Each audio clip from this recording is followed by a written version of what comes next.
สวัสดีครับยินดีต้อนรับทุกท่านเข้าสู่ช่อง Inspire Station สถานีเติมพลังชีวิตจุดเริ่มต้นของการเปลี่ยนแปลงแหล่งรวมแรงบันดาลใจให้คุณในทุกๆวันถ้าคุณผู้ฟังพร้อมแล้วเชิญรับฟังเนื้อหาได้เลยครับในความเงียบสงบของรุ่งอรุณเสียงแห่งปัญญายังคงก้องกังวานจากอดีตการวิลเลียมเชกสเปียร์กวีเอกแห่งโลกตะวันตกถ่ายทอดบทกวีและบทละครอันทรงพลังที่ยังคงส่องประกายความหวังในหัวใจผู้คนมาร์กัสออเรเลียสจักรพรรดิปรัชญาแห่งโรมฝากคำสอนแห่งความสงบและสติไว้ให้ลูกหลานได้เรียนรู้โฮเมอร์กวีโบราณจากกรีซถ่ายทอดเรื่องราวการผจญภัยและคุณค่าความกล้าหาญผ่านบทกวีอันยิ่งใหญ่แม้เวลาจะผ่านไปหลายศตวรรษบทกวีและแนวคิดของพวกเขาก็ยังคงเป็นแสงแห่งแรงบันดาลใจนำทางจิตวิญญาณของเราความอบอุ่นในถ้อยคำและความลึกซึ้งของความคิดช่วยหล่อเลี้ยงจิตใจให้เราได้เห็นคุณค่าและความสงบในชีวิตเสียงสะท้อนจากอดีตชวนให้เราเริ่มต้นก้าวเดินตามหาความหมายและความงดงามที่ซ่อนอยู่ในตัวเองเชิญร่วมค้นพบแรงบันดาลใจแห่งการเวลาจากปราชญ์และกวีผู้ยิ่งใหญ่ที่ยังคงส่องแสงนำทางเราในทุกก้าวของชีวิตเขาคือชายคนหนึ่งที่โลกไม่เคยลืมชื่อทั้งที่ไม่มีใครรู้แน่ชัดว่าเขาหน้าตาเป็นอย่างไรไม่มีเสียงบันทึกไม่มีภาพถ่ายมีเพียงถ้อยคำและเรื่องราวที่เขาทิ้งไว้ให้โลกมากกว่า100 ปีแม้เวลาจะเปลี่ยนยุคเปลี่ยนสมัยแต่บทละครของเขายังถูกเล่นซ้ำทั่วโลกบทกวีของเขายังถูกอ่านในห้องเรียน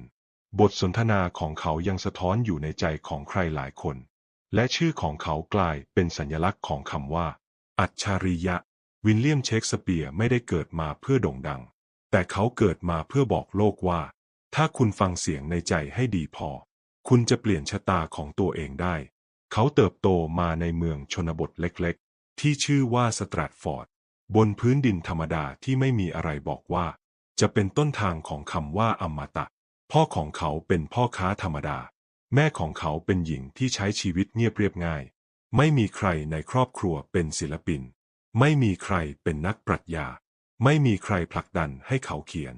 แต่ในโลกที่เงียบเชียบความฝันกลับเติบโตได้ชัดเจนยิ่งขึ้นเขาเริ่มจากการฟังเขาฟังเสียงผู้คนเสียงตลาดเสียงธรรมชาติเสียงหัวเราะเสียงสะอื้นเสียงของชีวิตจริงที่สะท้อนอยู่ทุกมุมเมืองเขาไม่ได้เรียนจบมหาวิทยาลัยไม่มีวุฒิอะไรหรูหราเขาไม่ได้เป็นลูกขุนนางไม่ได้เกิดในเมืองหลวงไม่ได้มีโอกาสแบบที่คนใหญ่คนโตมีแต่เขาใช้ชีวิตเรียนรู้จากโลกจริงเขาเคยเผชิญความยากจนของครอบครัวเคยเห็นความเสื่อมถอยของคนที่เคยยิ่งใหญ่เขาเคยเห็นความรักที่ทำให้คนเปลี่ยนไปเขาเคยเห็นความแค้นที่เผาใจคนทั้งชีวิตเขาเก็บทุกอย่างไว้ในใจไม่ใช่เพื่อแบกมันไว้แต่เพื่อใช้มันเขียนออกมาในวันที่พร้อมเชคสเปียร์ไม่เคยเดินทางไกลไม่เคยเห็นโลกกว้างแบบนักเดินทางไม่เคยอ่านหนังสือมากเท่าปราชญ์รุ่นเดียวกันแต่สิ่งที่เขามีคือความเข้าใจในความเป็นมนุษย์อย่างลึกซึ้งและหัวใจที่เต็มไปด้วยความอยากรู้เขาเริ่มต้นในลอนดอนด้วยบทบาทเล็กๆในโรงละครเล็กฮ่าไม่มีใครเห็นแสงในตัวเขาไม่มีใครคิดว่าหนุ่มบ้านนอกจากเมืองเล็กๆจะกลายเป็นนักเขียนที่คนทั้งโลกต้องการอ่านแต่เขาไม่เคยใช้เสียงรอบตัวมาตัดสินว่าเขาควรหยุดเขาเขียนเขาแสดงเขาเรียนรู้ทุกวันจากทุกคนไม่ว่าเรื่องใหญ่หรือเล็กเพราะเขารู้ว่าไม่มีเรื่องใดไร้ค่าถ้าคุณใส่ใจมันมากพอเขาเขียนเรื่องราวที่ใครๆก็เข้าใจเขาเขียนความรักที่เต็มไปด้วยความหวังและความเจ็บปวดเขาเขียนความทะเยอทะยานที่ทำให้คนลืมตัวเขาเขียนความบ้าคลั่งของอำนาจความหึงหวงความลวงความตายเขาไม่หลีกเลี่ยงด้านมืดของมนุษย์เขาเอาความจริงทั้งหมดใส่ลงไปในตัวละครแล้วปล่อยให้ผู้อ่านได้พบกับตัวเองผ่านตัวละครเหล่านั้นเขาเคยสูญเสียลูกชายเขาเคยเผชิญกับคำคอรหาเขาเคยถูกนักวิชาการรุ่นเดียวกันมองว่าเป็นนักเขียนไร้รากฐานแต่เขาไม่ตอบโต้ด้วยถ้อยคำเขาตอบด้วยผลงานเขาเขียนมากกว่าที่ใครเคยเขียนเขาเข้าใจคนมากกว่าที่ใครเคยเข้าใจและเขาแสดงให้โลกเห็นว่าถ้าคุณซื่อสัตย์กับความรู้สึกของคุณมากพอมันจะเปล่งประกายออกมาอย่างไม่มีใครหยุดได้บทละครของเขาอย่างโรมิโอกับจูเลียต ไม่ใช่แค่เรื่องรักวัยรุ่นแต่มันคือการตั้งคำถามถึงความเกลียดชังที่ส่งต่อจากรุ่นสู่รุ่นและความรักที่กล้าเผชิญกับโลกทั้งใบแม็กเบธคือตัวแทนของคนที่หลงไหลในอำนาจจนลืมจิตวิญญาณของตัวเองแฮมเล็ตสะท้อนคำถามในใจที่ทุกคนเคยถามตัวเองว่าเราควรจะอยู่ต่อหรือจากไปส่วนโอตอนโลคือความหึงหวงที่กัดกินคนทั้งชีวิตให้ตาบอดจนมองไม่เห็นความจริงชีวิตของเขาอาจไม่ยิ่งใหญ่ในสายตาใครเลยในตอนที่เขามีชีวิตอยู่แต่หลังจากที่เขาจากไปโลกกลับไม่เคยลืมชื่อของเขาเพราะสิ่งที่เขาสร้างคือกระจกที่สะท้อนความจริงของชีวิตและเป็นดวงไฟที่ส่องทางให้คนที่หลงทางได้เข้าใจตัวเองถ้าคุณเคยรู้สึกว่าตัวเองไม่มีอะไรพิเศษถ้าคุณเคยถูกมองว่าไม่คู่ควรถ้าคุณไม่แน่ใจว่าเสียงในใจของคุณมีค่าแค่ไหนขอให้คุณนึกถึงเชคสเปียร์คนธรรมดาที่ไม่เคยยอมให้ใครจำกัดเขาด้วยต้นกำเนิดเขาไม่รอให้โลกยอมรับเขาเขียนจนโลกต้องยอมรับและคุณเองก็สามารถสร้างสิ่งที่ยิ่งใหญ่ได้เช่นเดียวกันขอแค่คุณไม่หันหลังให้หัวใจของตัวเองโลกอาจจะไม่จำว่าคุณเริ่มต้นยังไงแต่โลกจะจำสิ่งที่คุณสร้างขึ้นด้วยหัวใจของคุณเองและบางทีแรงบันดาลใจที่คุณตามหาอาจไม่ได้อยู่ไกลเลยแต่อยู่ในถ้อยคำที่คุณกำลังกล้าเขียนลงไปทีละคำทีละบรรทัดตั้งแต่วันนี้นี่เองแรงบันดาลใจของโฮเมอร์มาจากการเฝ้าสังเกตและสัมผัสชีวิตความเป็นมนุษย์อย่างลึกซึ้งเขาเรียนรู้จากทุกเสียงเพลงพื้นบ้านกลิ่นดอกไม้ริมทางหรือแม้แต่เรื่องเล่าของผู้คนทั้งความสุขเล็กๆน้อยๆและความโศกเศร้าการพลัดพรากและความห่วงใยในหัวใจเมื่อธรรมชาติเข้าสัมผัสจิตใจบทกวีในหัวของโฮเมอร์ก็พลันประดิษฐ์ขึ้นเสมือนบทร้องดนตรีที่ใช้เครื่องสายสะท้อนความเงียบงันแต่เต็มไปด้วยอารมณ์โฮเมอร์เองอาจไม่ร่ำเรียนตามหลักการแบบคนรุ่นหลังแต่จินตนาการและความคิดสร้างสรรค์ของเขากลับล้ำลึกไม่แพ้ใครเรื่องราวชีวิตและสิ่งที่โฮเมอร์เผชิญได้หล่อหลอมให้เขากลายเป็นผู้เล่าเรื่องที่ครอบคลุมหลากหลายมิติแห่งชีวิตแม้มหากาพย์อีเลียดจะเล่าถึงความดิบเถื่อนของสงครามทั้งศัตรูและศักดิ์ศรีเป็นบทเรียนหนึ่งแต่กลับเผยให้เห็นถึงความกล้าหาญความยิ่งใหญ่และแม้กระทั่งความเสียใจส่วนลึกของวีรบุรุษเช่นอะคิลลิสโศกเศร้าเมื่อเพื่อนรักพลีชีพเฮกเตอร์ยอมถวายชีวิตเพื่อปกป้องครอบครัว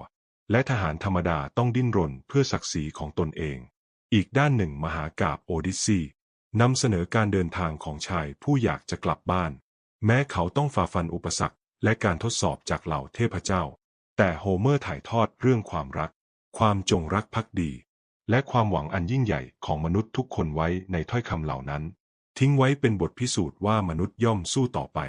แม้เส้นทางจะยาวไกลหรือมืดมิดเพียงใดก็ตามผลงานอันเรื่องชื่อของโฮเมอร์เป็นอมตะและสืบทอดมายังคนทั่วโลกผลงานหลักที่รู้จักกันดีได้แก่มหากาพย์อีเลียดซึ่งบรรยายเรื่องราวสงครามเมืองทรอยในปีสุดท้ายเผยภาพแห่งความขัดแย้งทางอัตตาและเกียรติยศมหากาพย์โอดิสซีย์ถ่ายทอดการผจญภัยอันแสนยาวนานและการดิ้นรนกลับสู่อ้อมกอดครอบครัวรวมถึงบทกวีสรรเสริญเทพเจ้าและมหากาพย์สงครามกบกับหนูซึ่งเป็นเรื่องราวจินตนาการสนุกสนานทุกผลงานเหล่านี้โฮเมอร์ถักทอเรื่องจริงและจินตนาการเข้าด้วยกันถ่ายทอดมิติต่างๆของชีวิตมนุษย์ได้อย่างลึกซึ้งทั้งความกล้าหาญความรักความเศร้าโศกและความหวังตลอดหลายพันปีที่ผ่านมาตำนานและผลงานของโฮเมอร์ยังคงสอนใจคนรุ่นแล้วรุ่นเล่าผู้คนยกย่องเขาเสมือนเป็นผู้ปลุกปัญญาให้กับชาวโลกเพราะมหากาพย์ของโฮเมอร์ถ่ายทอดแก่นแท้แห่งความเป็นมนุษย์ให้เราได้เรียนรู้แม้ยุคนี้เราจะมีเทคโนโลยีและวิถีชีวิตต่างไปจากเดิมมากมรดกทางวรรณกรรมของโฮเมอร์ก็ยังส่องประกายเตือนใจว่าหัวใจแห่งความฝันความกล้าหาญและความผูกพันระหว่างมนุษย์ไม่เคยเปลี่ยนแปลงหากคุณกำลังตามหาความฝันหรือกำลังต่อสู้เพื่ออนาคตโฮเมอร์คือตัวอย่างของผู้ที่เริ่มจากศูนย์เคยเผชิญความยากจนความสูญเสียและความมืดมิดในจิตใจแต่กลับไม่เคยละทิ้งจินตนาการแม้ในยามที่ไม่มีแสงแห่งความหวังภายนอกสองทางเขากลับยึดถือแสงแห่งความหวังไว้ในใจเรื่องราวของโฮเมอร์จึงเป็นบทเรียนของการไม่ยอมแพ้และไม่หยุดฝันเรื่องราวของเขาบอกเราว่าหากเรามีความตั้งใจและอดทน วันหนึ่งชื่อของเราก็อาจถูกจารึกไว้ในหน้าประวัติศาสตร์เช่นเดียวกับเขาด้วยพลังแห่งความฝันและศิลปะในตัวเราเองมาร์กัส ออเรเลียสคือจักรพรรดิผู้ยิ่งใหญ่ของโรมันในยุคที่เต็มไปด้วยความวุ่นวายของการเมืองสงครามโรคระบาดและการทรยศหักหลังแต่ในขณะที่เขาครองอำนาจสูงสุดของโลกในยุคนั้นหัวใจของเขากลับไม่ได้ยึดติดกับอำนาจความรุ่งเรืองหรือความสุขสบายเขากลับเลือกเดินเข้าสู่หนทางของปรัชญาเลือกศึกษาวิธีคิดที่ทำให้จิตใจเป็นอิสระจากความทุกข์เลือกใช้ปัญญาแทนความหวั่นไหวเลือกสงบอยู่ภายในขณะที่โลกภายนอกกำลังสั่นไหวเขาไม่ได้เกิดมาในความลำบากทางวัตถุแต่วัยเยาว์ของเขาเต็มไปด้วยภาระทางจิตใจเขาเติบโตมาในราชสำนักที่เต็มไปด้วยความคาดหวังและหน้าที่เขาเป็นเด็กที่เคร่งขรึมเก็บตัวและมักแสวงหาความหมายในสิ่งที่ลึกซึ้งเกินวัยในขณะที่เด็กคนอื่นอาจวิ่งเล่นและหัวเราะเขากลับหมกมุ่นอยู่กับหนังสือคำสอนและการไตร่ตรองเกี่ยวกับธรรมชาติของชีวิตเขาได้รับการศึกษาในปรัชญาสตออิกซึ่งสอนว่าความสงบภายในนั้นไม่ได้มาจากการได้ในสิ่งที่เราต้องการแต่มาจากการควบคุมสิ่งที่เราคิดและรู้สึกต่อสิ่งที่เกิดขึ้นกับเราเมื่อเขาเติบโตขึ้นเขาต้องรับบทบาทเป็นผู้นำของจักรวรรดิอันยิ่งใหญ่ขณะเดียวกันก็ต้องแบกรับความสูญเสียของคนรักการเสื่อมถอยของสุขภาพและแรงกดดันทางการเมืองที่หนักหนาแต่แทนที่เขาจะยอมให้ความทุกข์เหล่านี้บดบังจิตใจเขากลับเลือกที่จะมองความทุกข์ด้วยมุมมองใหม่เขาเรียนรู้ที่จะมองชีวิตแบบไม่เอาตัวเองเป็นศูนย์กลางเขาเข้าใจว่าเราไม่อาจควบคุมโลกได้แต่เราสามารถควบคุมท่าทีของเราเองได้เขาเขียนบันทึกส่วนตัวของเขาด้วยภาษาที่เรียบง่ายแต่ลึกซึ้งเพื่อเตือนใจตนเองให้ตื่นรู้เตือนให้ปล่อยวางเตือนให้กลับมาสู่ปัจจุบันและเตือนให้ยอมรับความไม่แน่นอนของชีวิตด้วยความสงบเขาสอนตัวเองว่าทุกสิ่งที่เกิดขึ้นในชีวิตล้วนมาจากธรรมชาติไม่ว่าจะเป็นความสุขหรือความทุกข์ไม่มีสิ่งใดที่อยู่เหนือธรรมชาติและเมื่อทุกอย่างเป็นไปตามธรรมชาติก็ไม่มีเหตุผลใดที่เราจะต้องต่อต้านหรือโกรธเกลียดมันแนวคิดของเขาสอนให้เราปล่อยวางสิ่งที่อยู่นอกเหนือการควบคุมเช่นความคิดเห็นของผู้อื่นความเจ็บป่วยการเปลี่ยนแปลงของโลกและเหตุการณ์ที่ไม่พึงประสงค์เขาเชื่อว่าเมื่อเราหยุดดิ้นรนกับสิ่งเหล่านี้ใจของเราจะไม่ต้องแบกรับความทุกข์อย่างไม่จำเป็นสิ่งที่เราควรใส่ใจคือสิ่งที่เราควบคุมได้นั่นคือการกระทำของเราความคิดของเราและท่าทีของเรามาร์กัสเชื่อว่าการอยู่กับความทุกข์อย่างสงบนั้นไม่ใช่การปฏิเสธความจริงหรือหลอกตัวเองว่าไม่มีทุกข์แต่คือการยอมรับว่าทุกข์นั้นเป็นส่วนหนึ่งของชีวิตเป็นแขกที่เข้ามาเยี่ยมเยียน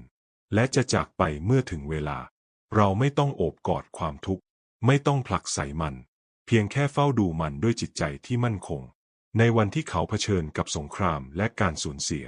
เขาไม่ได้มองสิ่งเหล่านั้นว่าเป็นโศกนาฏกรรมที่ต้องหลีกหนีแต่เขามองว่ามันคือบทเรียนที่โลกมอบให้เพื่อขัดเกลาจิตใจและทดสอบความมั่นคงภายในเขาเชื่อว่าทางรอดของจิตใจไม่ได้อยู่ที่การเปลี่ยนโลกให้เป็นไปดั่งใจหวังแต่อยู่ที่การเปลี่ยนท่าทีของตนเองให้สอดคล้องกับโลกแนวคิดของเขาสอดคล้องกับชีวิตคนในยุคปัจจุบันที่เต็มไปด้วยความไม่แน่นอนความเปลี่ยนแปลงรวดเร็วและความกดดันทางสังคมเขาสอนว่าแม้โลกจะผันผวนแต่ใจของเราไม่จำเป็นต้องผันผวนตามเขาสอนให้เรายืนอยู่ท่ามกลางพายุโดยไม่หวั่นไหวเพราะความสงบไม่ใช่สิ่งที่เราต้องออกไปค้นหาแต่เป็นสิ่งที่เราสร้างขึ้นได้จากภายในตัวเองเมื่อเราหยุดพยายามแบกทุกอย่างไว้กับตัวหยุดโทษโชคชะตาหยุดกังวลกับอนาคตและหันมารับผิดชอบสิ่งที่อยู่ในอำนาจของเราเราจะค้นพบว่าอิสรภาพที่แท้จริงนั้นไม่ได้มาจากสิ่งที่โลกให้แต่มาจากการปล่อยวางสิ่งที่โลกพรากไปมาร์กัสไม่ได้ทิ้งมรดกไว้เป็นอาคารหรือสมบัติแต่เขาทิ้งไว้ซึ่งวิธีคิดที่ช่วยให้คนในยุคปัจจุบันมีที่พึ่งทางใจเขาแสดงให้เราเห็นว่าแม้จะเป็นผู้นำจักรวรรดิที่ต้องเผชิญทุกปัญหาแต่เขาก็เลือกที่จะไม่แบกมันไว้กับใจเขาเลือกที่จะใช้ชีวิตอย่างสงบแม้จะอยู่กลางพายุเขาเลือกความนิ่งมากกว่าความเร่งรีบเลือกปัญญามากกว่าอารมณ์และเลือกสติแทนความสับสนและนั่นคือบทเรียนที่เขาส่งมอบให้เราผ่านเวลาหลายพันปี เพื่อเตือนว่าความสงบไม่ใช่สิ่งหายากมันอยู่ตรงที่เราหยุดพยายามควบคุมสิ่งที่ควบคุมไม่ได้และกลับมาดูแลสิ่งที่เราทำได้นั่นคือใจของเราเองสุดท้ายนี้หากคุณผู้ฟังทุกท่านชอบเนื้อหาดีๆแบบนี้รบกวนคุณผู้ฟังทุกท่านช่วยกดไลค์กดแชร์กดติดตามช่อง Inspire Station เพื่อเป็นกำลังใจให้กับทีมงานของพวกเราทุกท่านด้วยนะครับสำหรับวันนี้ขอบคุณและสวัสดีครับ